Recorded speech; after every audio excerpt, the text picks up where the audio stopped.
Šiandien pradėsime naują, labai įdomią kelionę po turtingus egzotikos neatrastus Afrikos kraštus. Lankysimės Angoloje. Šioje mažai lankomoje šalyje vietiniai žmonės kol kas atviri, nuoširdūs, smalsūs ir draugiški, o gamtos gražumas neišpasakytas. Jį jums parodysiu liesdamas ranką ir iš paukščio skrydžio. Taip pat gyvensiu stulbinančiai atrodančiose gentyse, leisime laiką su genties nariais ir domėsimės jų įspūdingomis senai paveldą išsaugojusiomis tradicijomis. Taigi įsitaisykite patogiai, pasipjaustykite mangų ir keliaujam. Standartiška kelionė su krūva pinigų.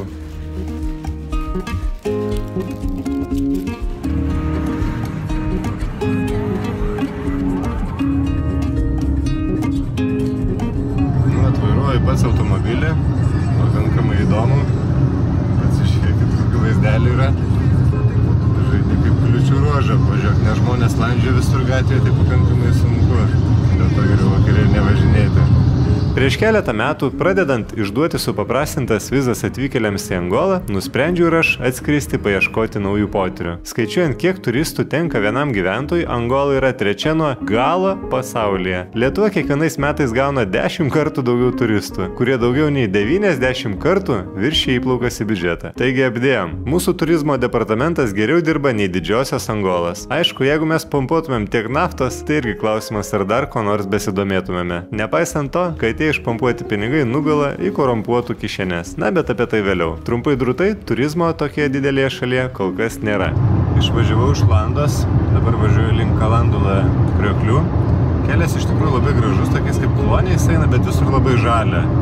Tačiau laukai neįdirbti, matot, anglis. Bananus pardavinėja. Kai kurie vaikai matosi eina į mokyklą, kai kurie su kauptukais iš laukų pareina.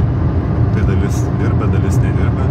Bet šiaip gamta labai graži, labai gražus, dideli medžiai galingi ir kartais baobabų giraitės pravažiuojam.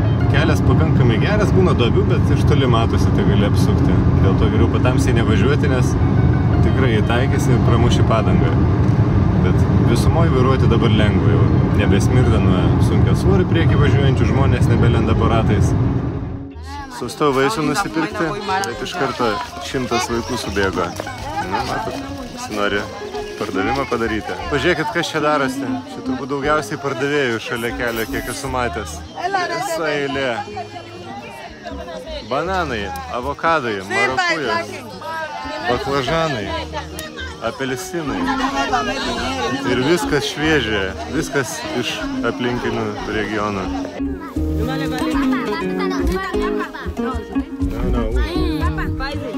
Sumokėjau 2 eurus už tokį maišą šviežių marakujų. Žiauriai bus skanu. Reikia dabar peilis susiorganizuoti su šaukšteliu.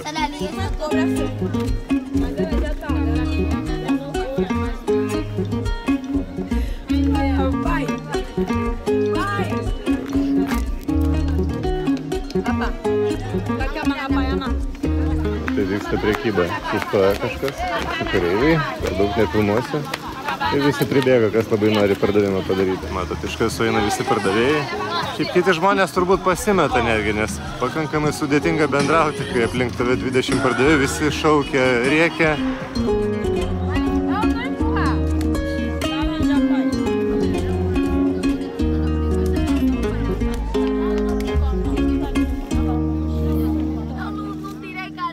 Bandau dabar marakujas, kuris nusipirkau Landoj. Pažiūrėkit tokia. Opa. Varva net. Labai skani. Su rūgštele. Bet tokiais šaukštais galima kabinti. Nežmoniško dydžio.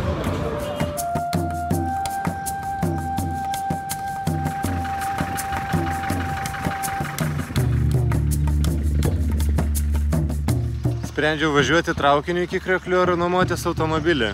Bet pagalvojau, kad galėsiu sustoti kaimeliuose ir pasižiūrėsiu gražią gamtą pakeliui.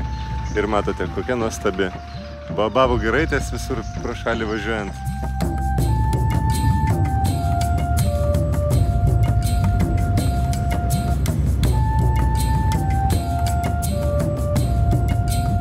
Atvažiavau prie Pungo Andongo olų.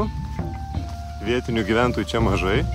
1,1 km aukštyje ir aplinkui mane supa apvalios tokios uolos. Tai dabar lipsiu į viršų, pasižiūrėsiu, kaip atrodo Iš viršaus viskas turėtų būti labai gražu. Dabar nuo Luandos vairavau apie 150 km, tai truko apie 4 valandas. Todėl, kad vietom kelias geras, bet vietom labai duobėtas. Tai nesinori sulaužyti automobiliuko, tenka labai lėtai apsukinėti visas duobes. Ir karšta. Ryte pradėjau 6 ryto kelionę iš Luandos, dabar 1 dienos. Tai jau 31, 33, gerai, kad saulė dingo, tai neiškepsiu. O dabar gera pabūt gamtoje.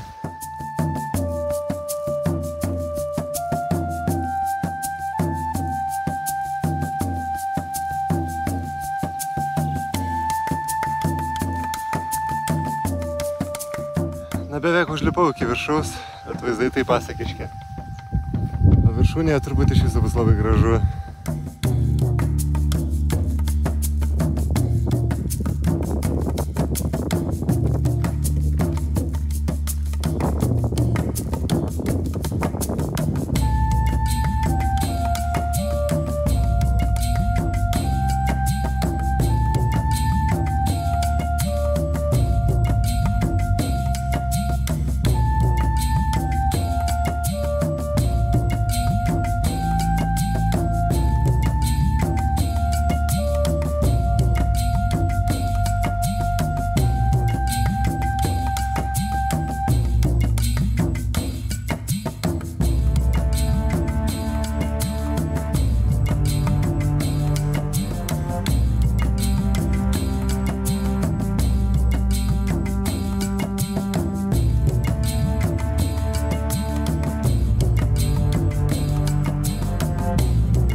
Portugalų kalba yra pirmoji kalba Angoloje, vartojama 60% šalies gyventojų. Taip pat kalbama įvairiomis afrikiečių kalbomis. Visų iš šalies suskaičiuojama net 46. Vyresnių nei 15 metų žmonių raštingumas Angoloje yra 67%. Vyrų dvigubai didesnis negu moterų, net 90 prieš 40. Vidutinė numatomo gyvenimo trukmė šalyje yra 38 metai, vyrų 37 prieš 39 moterų. Pagrindinė religija šalyje yra Romos katalikai. Sudaro 40%, 50% sudaro visos likusios vietinės religijos ir 15% protestantų. Sustoju vietinių kaimelyje, nusipirkti dar bananų, gražus šiaudinis kaimelis, iš karto vaikais apspinta automobilis, prašo pinigų. Einu po kaimelį pasivaikščiosiu. Nusipirkau bananų, dabar visi bus labai draugiški. Tikiuosi ir aprodys kaimą, bet vaikų tai... Čia jų dviejų šitų moteriškų vaikai. Dėl didelio gimstamumo ir trumpos gyvenimo trukmės Angola yra viena jauniausių populiacijų pasaulyje. Vidutinis gyventojų amžius yra tik 16 metų. Palyginimui Japonijos ar Vokietijos siekia 48 metus. Spėkite, koks Lietuvos, ogi netoli Europos vidurkio – 44 metai. Taigi, mielieji, imkitės darbą. Angoliečių šeimoje yra vidutiniškai, dabar laikykitės, 6 vaikai. Ir tikiu, kad skaičius realiai didesnis, nes kaimų ir genčių vietovėse vaikai neregistruojami, neturi jokių dokumentų. Taigi jų ten gali būti dar daugiau. Sparčiausiai pasaulyje nykstanti populiacija yra Pietų Korėja ir Singapūrė. Ten vaikų turi vidutiniškai po 1. Lietuvoje ne kažką lenkiame, tik vidutiniškai 1,5 vaiko šeimoje. Visam kaimelių įvykis, kai ateini pasivaikščioti. Smagu jam, aišku, ką jam dar veikti vaikučiams. Laksto, matot. Nepriklausomybę nuo Portugalijos Angola atgavo 1975 metais. Tačiau netrukus čia prasidėjo pilietinis karas, trukęs iki 2002. Šalis turi gausius gamtinius išteklius, įskaitant naftą. Pasibaigus pilietiniam karui, jos ekonomika sparčiai auga. Kita vertus, didžiosios dalies Angolos gyventojų gyvenimo lygis yra labai žemas. Ir tokie rodikliai kaip gyvenimo trukmė bei naujagimių mirtingumas išlieka vienas blogiausių pasaulyje. Šaliai taip pat būdinga didelė ekonominė nelygybė, nes didžioji jos turtų dalis priklauso labai nedideliai gyventojų daliai.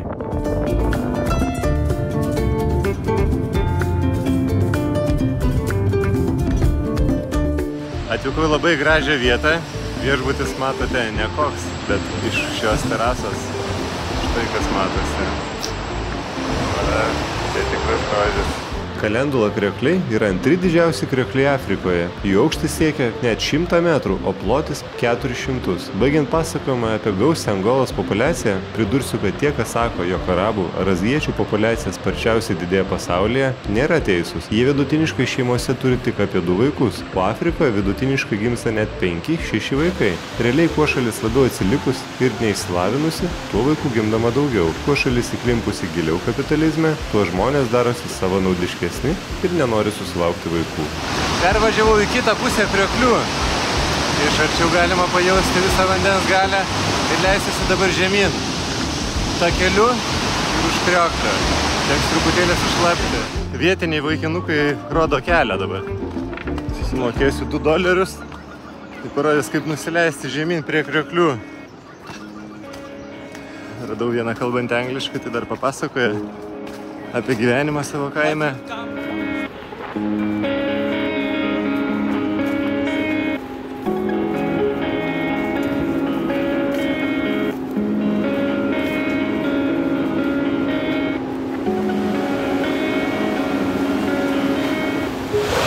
Pažiūrėkit, tokie priekė.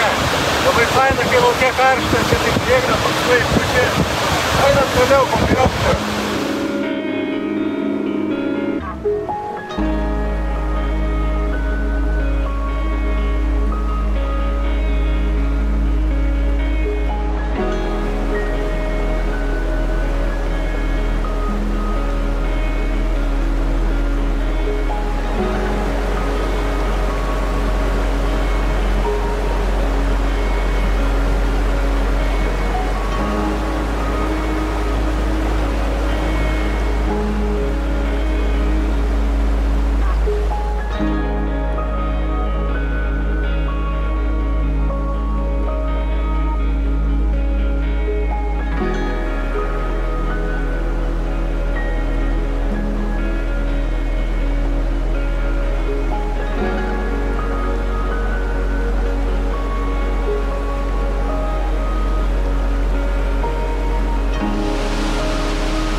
Geras, taip, gauni ir kurvas pato pačiu, ir ne karšta, saulė taip plieskia.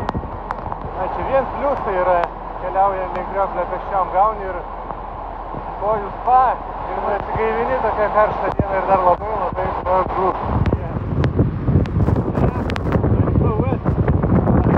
Čia stovėjau, tai visiškai visas šlapės, žinokit, gera. Tikrai jokio diskomforto nėra, turbūt užlipsiu.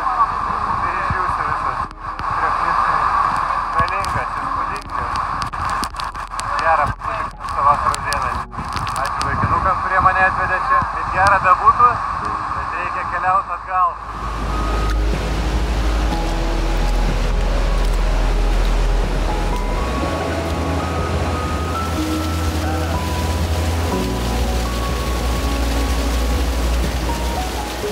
Prisirinko vaikinukas parsinešt namo. Suvalgęs. Baigiau su kriokliais, dabar mėgaujuosi marakujom. Paklausiau, kiek tas maišas marakujų gali kainuoti. Aš už jį mokėjau $2. Čia kokių 15 marakujų. Sako, čia kokių $20 centų už 10 vieneto. Tai mes 10 kartų daugiau dar sumokam, bet ir tai man labai pigu. Jie sako, iš viso čia labai jos pigios. Važiuoju nuogas su 3 juodukais automobilyje. Gal ir pavojinga, bet marškinėliai šlapi nuo krioklio. Tai palauksiu, kol išžiūs. Gal nieko neatsitiks man. Kadangi mangų sezonas, tai vėl sustojau nusipirkti. Atrodo neblogai. Sunokę. Kaimelis štai toks. Nusipirkau 4 labai didelius mango. Už 1 eurą. Ekologiški, skanus, saldus, sunokę. Išsirinkau iš visų krūvos pačius geriausius. Sultingas per rankas bėga. Mango ežiukas.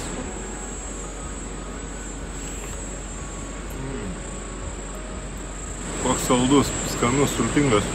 Šiek tiek rūgštelės. Pasaka. Pasigrožiau kriokliais, paragaunu mango. Va čia tai gyvenimas. Papasakosiu trumpai, kaip atrodo vairavimas Angoloje.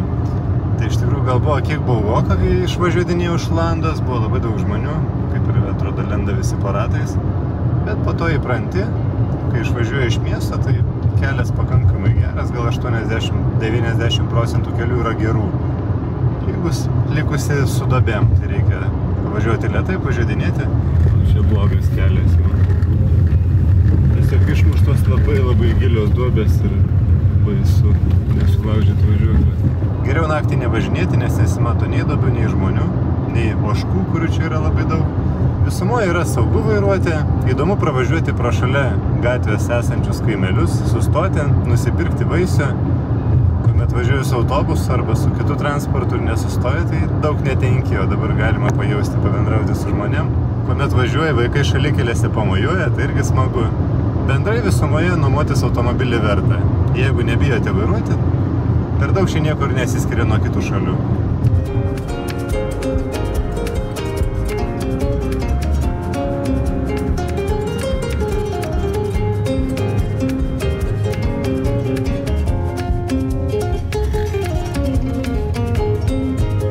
Čia toks žiaurus dalykėlis, kai parvažiuoji iš kažkur, tai plauna mašinas, kai nieks neprašo, išėjau iš kavinės, plauna tą mašiną, nusirengia marškinėlių, sausina.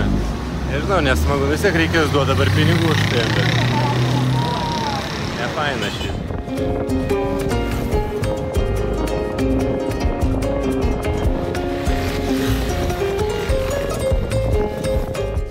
Važiavau dar į vieną vietelę Kvanza upės slenkščiai.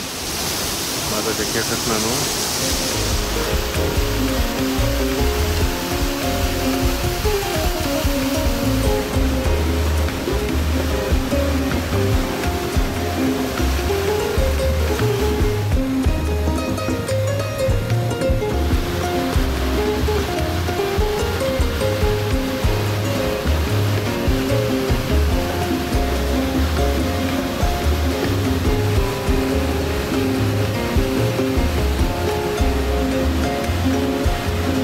Vietiniai vaikinukai palydi visą laiką už $1 kitą. Gerai, nereikia ieškoti pačiam takelio. Čia galima prieiti prie vandens arti.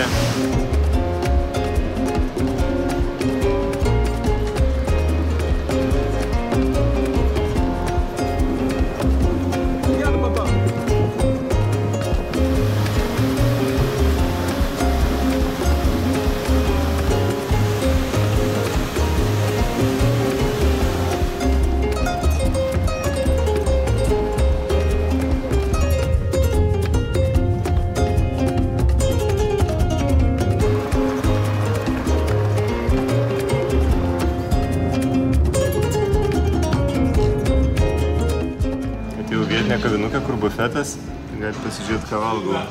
Čia yra iš maniokos ta padaryta košė, guminė tokia, tada kepti plantanai kaip bulvės atrodo skrūdintos, na čia žuvis, vištiena ir troškintos daržovės, kad nereiktų valgyti žalių, kurios plautos iš kriauklės vandens, nepasigaut bakterijų.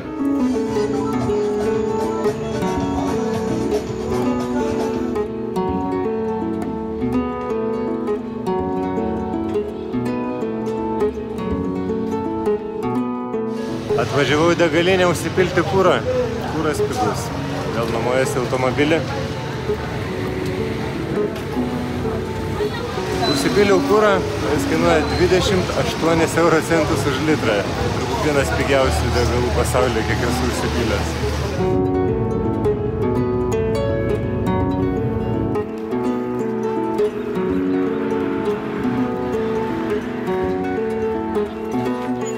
Dar vienas šalikelės turgelis, parduoda batatus, avokadus, daug visokiausių pupelių, kruopų ir meno mėgstamas marakujas.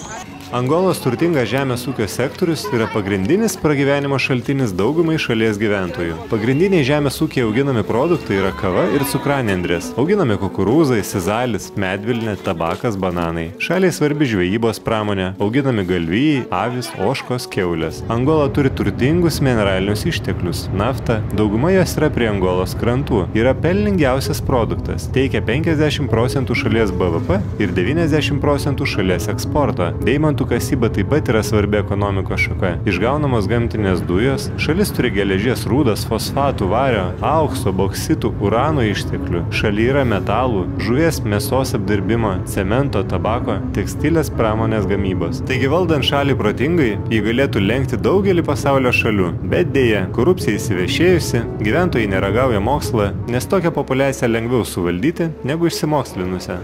Poilsio minutę. Sustojau. Valgau marakujas. Labai gražių vaizdų.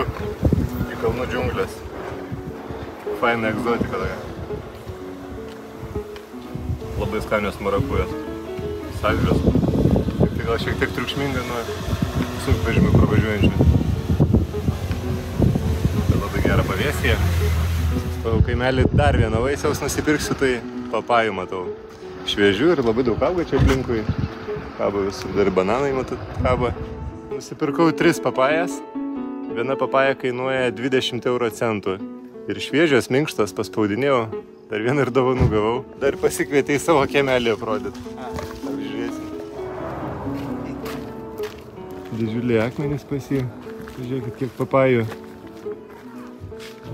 Smagu, kad kartu keliavote. Po šio filmo tikiuosi daugiau valgysite vaisių, mažiau mėsos. Būtų džiugu, jei paspaustumėte prenumeratą ir varpelį pranešimui, kuomet pasirodys nauja Angolos dalis iš egzotiško pajūrio regiono. Žvejų miestelių, beprotiškos Luandos. Žodžiu, nepraleiskit kitos dalies. Iki.